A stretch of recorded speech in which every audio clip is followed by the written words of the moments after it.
A nossa exposição desta noite, então, tem como título Evita contender.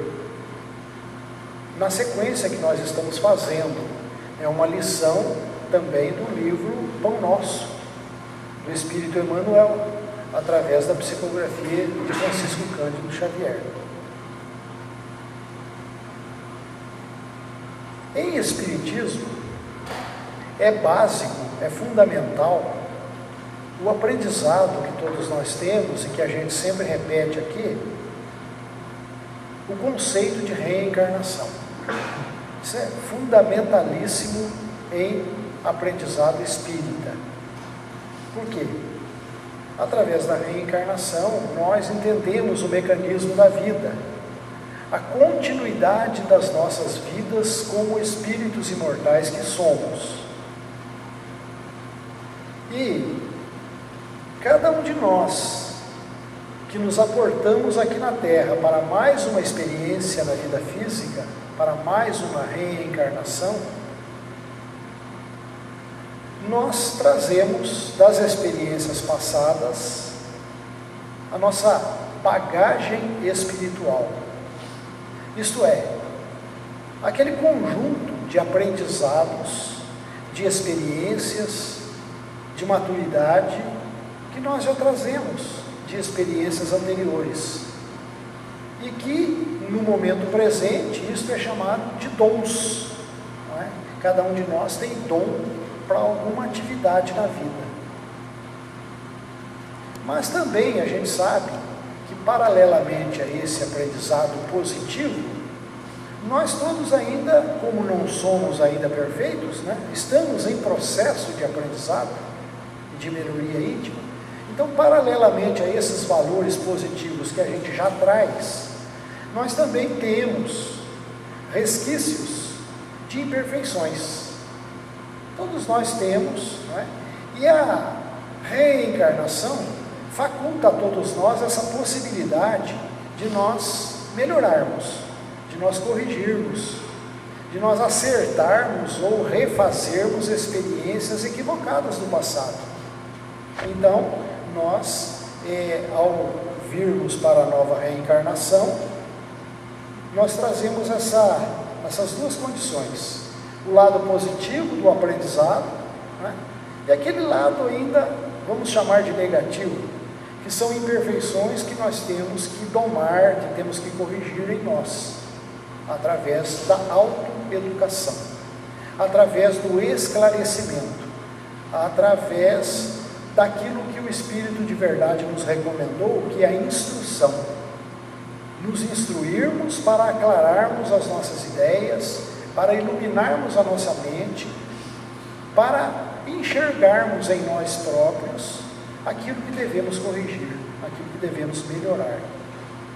Então, ao reencarnarmos, nós trazemos tendências do passado, tendências boas, positivas, que nós chamamos de dons, e tendências ainda negativas, né, que nós chamamos de viciações, de maus hábitos, que foram adquiridos por nós próprios, através de experiências equivocadas. Então, a essas tendências negativas, o Espiritismo nos oferece ensinamentos, ferramentas adequadas para que nós possamos trabalhar a nossa própria intimidade, trabalhar a nossa mente, a nossa consciência, no sentido de nos melhorarmos, de renovarmos. Então, acontece que, estando aqui reencarnados, grande parte ainda dos espíritos reencarnados na Terra ainda não tem assim uma concepção muito clara do que seria espiritualidade. A grande maioria das pessoas ouve dizer que nós, de alguma forma, temos um espírito, que de alguma forma nós vamos ficar numa situação e alguma situação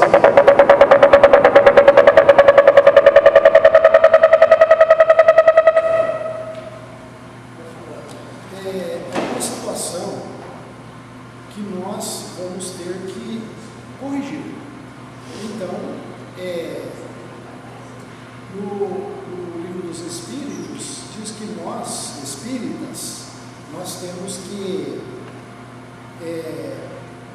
fazer esforços para domarmos as nossas más inclinações.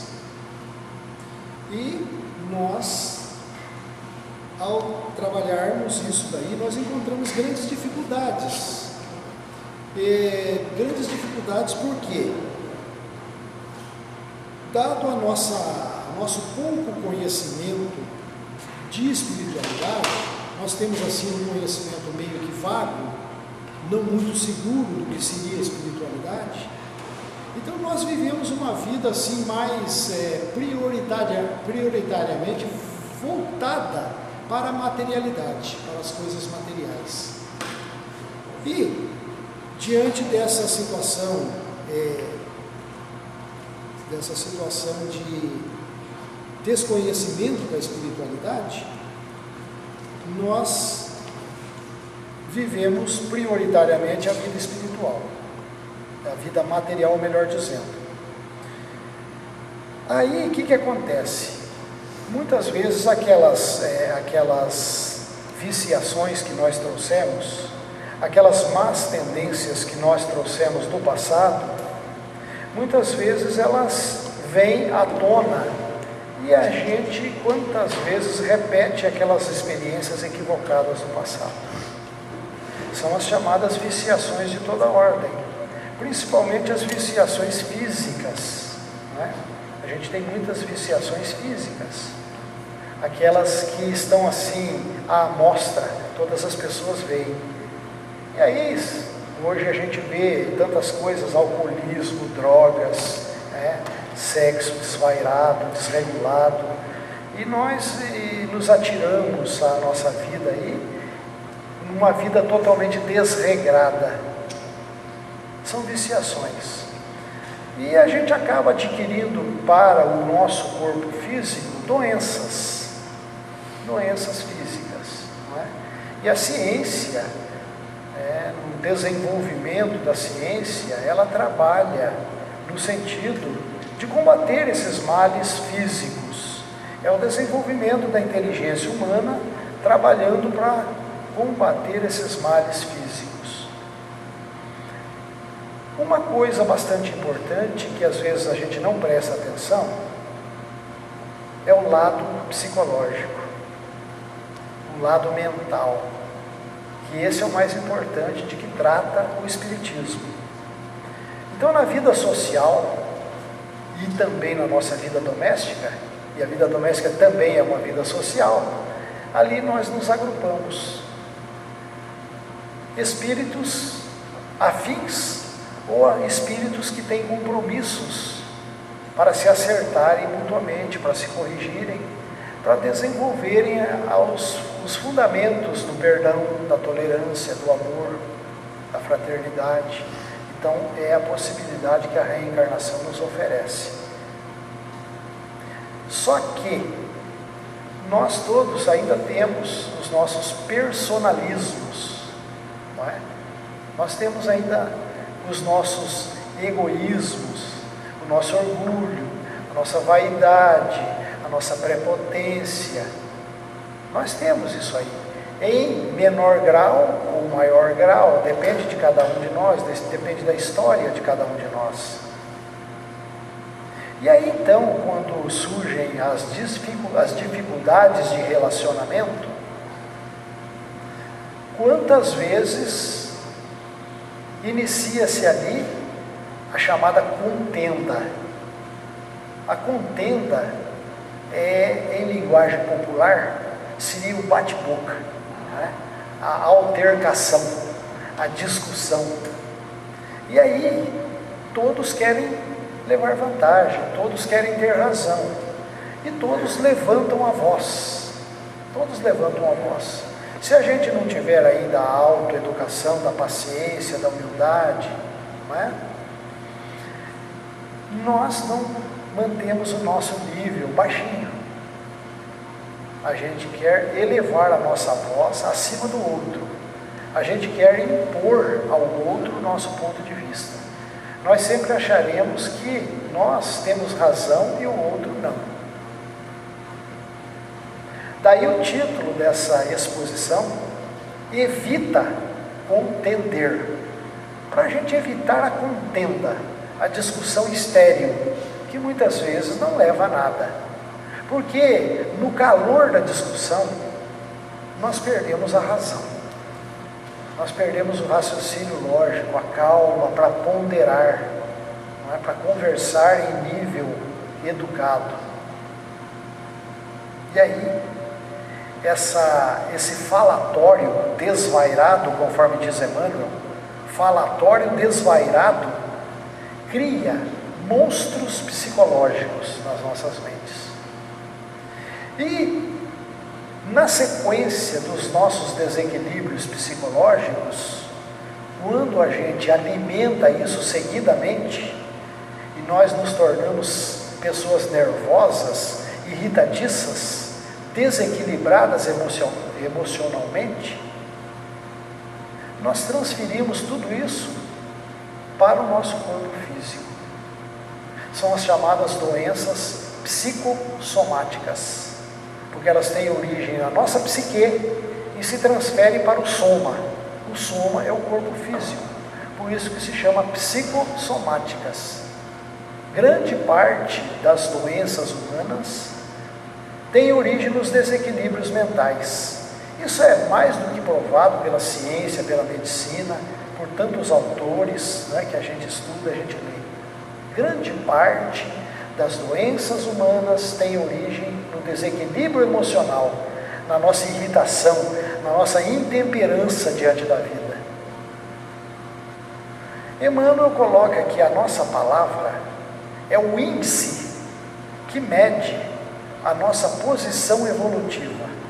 Veja que frase lapidar essa que Emmanuel coloca para nós.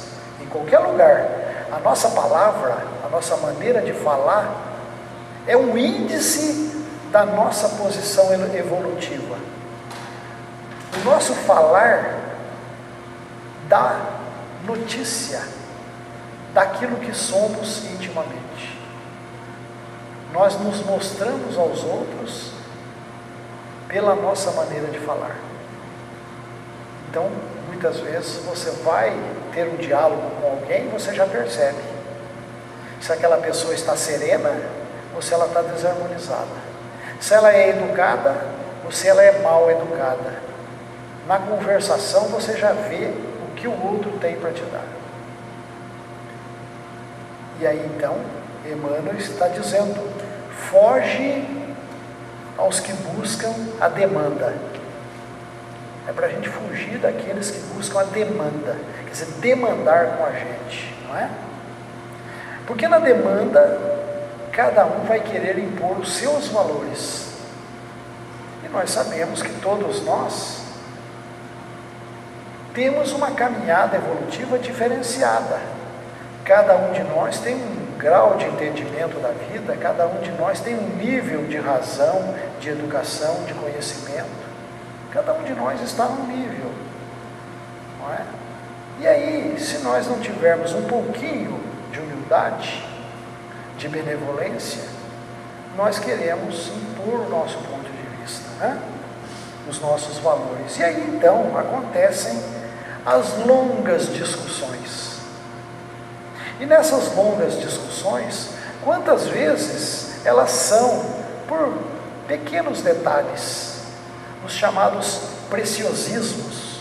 Emmanuel diz que às vezes você tem uma discussão tremenda com alguém por causa de uma vírgula, por causa de uma coisinha pequenininha. Como diz o ditado popular, nós fazemos uma tempestade em copo d'água, e a gente acaba brigando, discutindo, ofendendo-se mutuamente.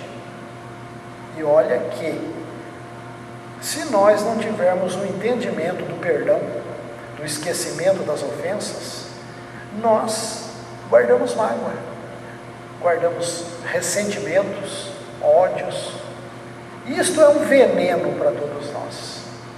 Aquele que não perdoa, envenena-se a si próprio, cria veneno para si mesmo. Tem uma outra lição do Espírito Emmanuel que diz assim: perdão, remédio santo. Porque o próprio Mestre Jesus ensinava muito nos evangelhos a questão do perdão, não é? Qual é o verdadeiro sentido da palavra caridade, conforme entendia Jesus? 3 itens: benevolência para com todos, indulgência para com as imperfeições alheias e perdão, o perdão incondicional, perdão das ofensas. Porque benevolência é o primeiro item para nós sermos benévolos com as pessoas, mesmo aquelas que nos atacam ou que discutem conosco. E isso é uma arte. Conseguir isto é um esforço pessoal. A gente não revidar quando alguém nos critica ou com alguém fala alguma maledicência contra nós. E a gente manter a calma e o equilíbrio, isso é fruto de muito suor, de muito aprendizado, de muita conquista. Esses valores a gente não cai do céu de graça, né? A gente tem que aprender todos os valores. A indulgência para com a imperfeição alheia, quer dizer, você entender por que o outro está agindo daquela forma com você. Colocar-se no lugar do outro, quais foram os motivos que o outro usou para nos agredir. Isso se chama indulgência, né? E o terceiro item, que é o perdão incondicional. Perguntaram a Jesus quantas vezes a gente tinha que perdoar ao nosso irmão. Seria até 7 vezes? Daí Jesus respondeu: não te digo que seja 7 vezes, mas até 70 vezes 7 vezes. Quer dizer, infinitamente nós temos que perdoar. Então, essas pessoas que discutem, que querem impor seus pontos de vista, eles acham que as outras pessoas têm que ler na sua própria cartilha. E a cartilha dos outros não vale, é só a dele que vale.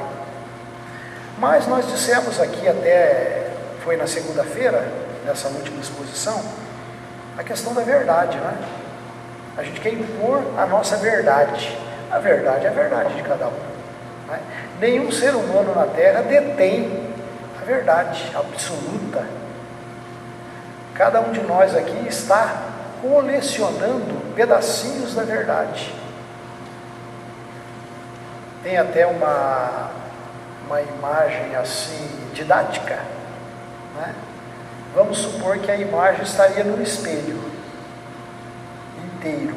Se esse espelho cair no chão e se quebrar em 1000 pedaços, cada pedacinho daquele vai ter um pedacinho da verdade. Teria que se reunir toda aquela pedaceira ali para dar a verdade completa. Nós, como nós somos aprendizes na face da terra, ninguém tem a verdade absoluta. Nós estamos construindo gradativamente a verdade. E a nossa verdade, ela é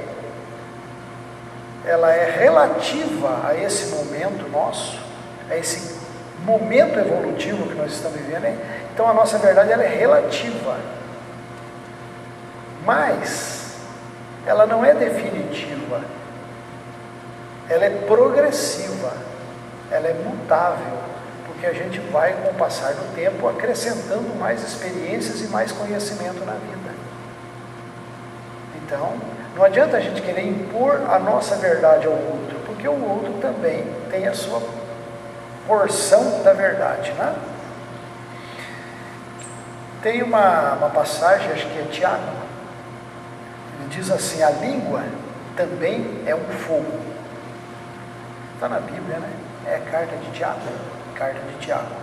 A língua também é um fogo. Então a nossa língua, o nosso falar, a gente está dizendo isso. Lá na Bíblia está dizendo que a língua, ela pode, nós é que direcionamos ela como se fosse o leme de um navio.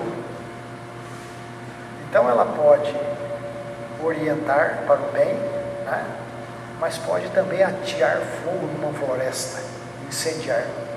Então depende do uso que nós estamos fazendo com o nosso linguajar, com a nossa palavra. Daí porque a proposta maior do Espiritismo é esta: a autoeducação. o educar-se a si mesmo através do esforço pessoal, da busca constante de conhecimentos, de entendimentos e de exercícios.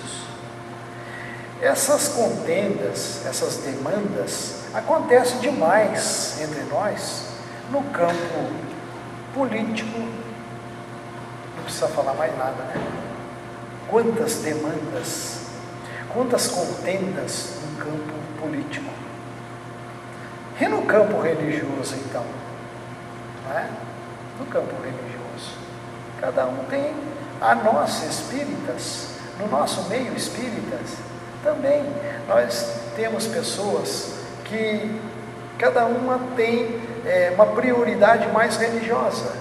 Alguns grupos têm uma prioridade mais filosófica e científica, mas todos nós estamos também caminhando para o mesmo sentido de aprimoramento. É uma questão de nós elegermos pelo nosso livre-arbítrio os caminhos que queremos seguir. Então, muitas vezes existem contendas religiosas também, não é?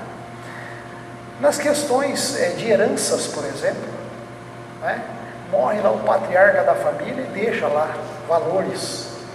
Aí existe um brigueiro na família, os filhos, para disputar a herança.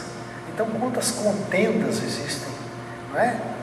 E não raro essas contendas, tanto políticas, religiosas, quanto no campo civil, quantas dessas contendas não extrapolam para o crime?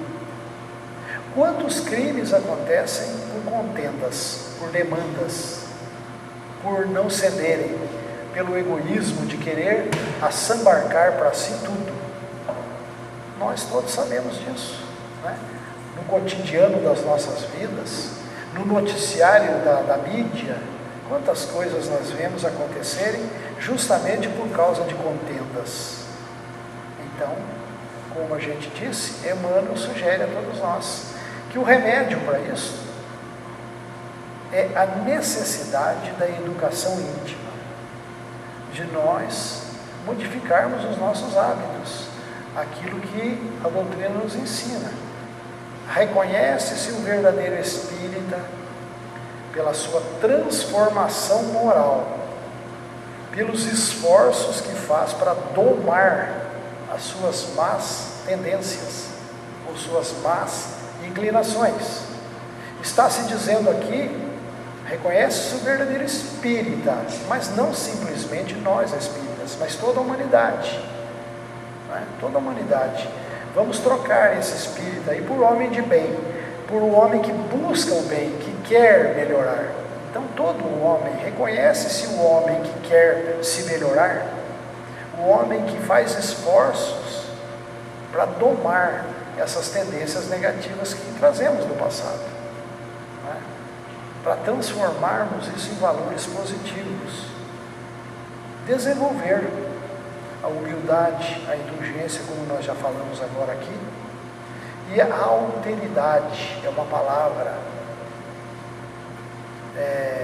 que no meio espírita também se fala muito isso aí, a questão da alteridade. O que era a alteridade? Porque um dos maiores legados do Espiritismo para nós, que somos aprendizes do Espiritismo, é a liberdade de consciência. O Espiritismo nos legou isto, nos ensinou isso, a liberdade de consciência, mas com responsabilidade. Nós temos sim o livre-arbítrio para fazermos o que queremos na vida, né? Agirmos da maneira que queremos, mas obrigatoriamente temos que assumir a responsabilidade pelos nossos atos, para que não transfiramos aos outros, às outras condições externas, a responsabilidade, muitas vezes pelo nosso fracasso, pelo nosso erro. Então a alteridade seria respeitar a opinião do outro, é você reunir-se para discutir vários assuntos do ponto de vista construtivo, porque muitas vezes nessas demandas, nessas contendas, são discussões, como a gente disse no início, estéreis, que não levam a nada. São discussões que não trazem construção, mas destruição.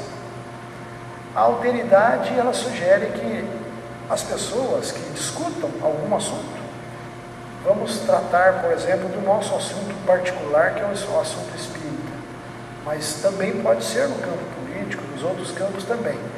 Essa alteridade é sentar-se à mesa e discutir educadamente, colocar cada um o seu ponto de vista, mas sem tentar impor ao outro o seu ponto, mas discutir. Vamos ver o que é bom para a construção, o que constrói e o que separa. Não é? Essa é uma palavra-chave também, alteridade. Não é? Então, essa lição que o Emmanuel nos oferece hoje, ela é bastante importante, não é? Justamente para que a gente possa acerenar os nossos ânimos. Não é? Nós precisamos muito da serenidade. O velho filósofo desencarnado Herculano Pires tem até um livro com o título O Ser e a Serenidade. Não é? A necessidade que nós temos de pacificarmos os nossos corações, né? já faz parte até do Sermão do Monte, né? Bem-aventurados os pacíficos. Mas é um trabalho que cada um de nós temos que realizar na nossa intimidade. Aliás, a gente costuma dizer aqui que todos os valores que nós aprendemos em teoria, e todas as religiões ensinam esses valores éticos e morais, todas as religiões nos ensinam isso, e nós não podemos pretextar ignorância. Não é? Eles são nos oferecidos de forma teórica, mas para que a gente possa fundamentar esses ensinamentos na nossa intimidade, é um trabalho personalíssimo, que cabe a cada um de nós fazermos, com esforço próprio, com diligência, buscando, tendo vontade, querer melhorar. Então, é o que o Espiritismo cobra de cada um de nós, esse esforço pessoal, essa busca pelo conhecimento, pela iluminação da consciência. Então, que esta mensagem de Emmanuel nos ajude a estarmos atentos pela tonalidade da nossa palavra, não é? Pela maneira como que nós tratamos com as pessoas, não é?